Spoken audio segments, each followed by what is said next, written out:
Egyptian citizens have been facing one economic blow after the other.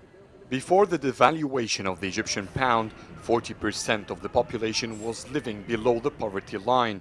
Estimates are that the number has risen to 60% after the Egyptian pound was floated. Analysts say it's the toughest time for people here in a very long time. There is no doubt the current times are the harshest for Egyptians. Previous inflation rates have never come close to the numbers we are talking about this week. The 30% inflation rate will be reflected directly on the citizens' payroll. And there won't be any increase in wages, because if they do, then the government wouldn't have saved any money. They are lifting a burden over the national budget, so who will pay for it? The people? The country is so dependent on imports that even local products have been affected by the new forex rates against the Egyptian pound. Any Egyptian product has a partial foreign factor which at least represents between 15 and 30%. We import that.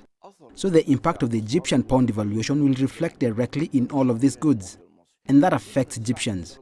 Our exports are nearly $18 billion, our imports are $60 billion. So you can imagine the burden.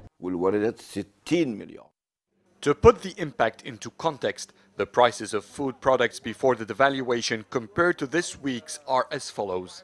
Meat products have increased by at least 30%, fruits and vegetables by 40%, cooking oil 60%.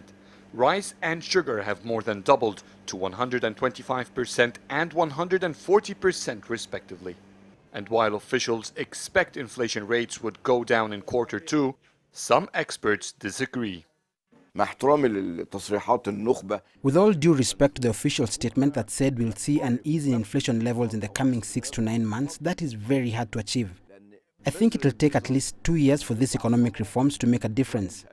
Especially when the current indications show that tourism has not returned as we were expecting, foreign investments are not coming, so what will be our source of foreign exchange? The holy month of Ramadan is expected by the end of May. During that period, food consumption in Egypt more than doubles. This usually triggers price hikes for the 2 successive months. The burden is definitely huge on most Egyptian families whose income remained fixed, while their expenses have greatly increased.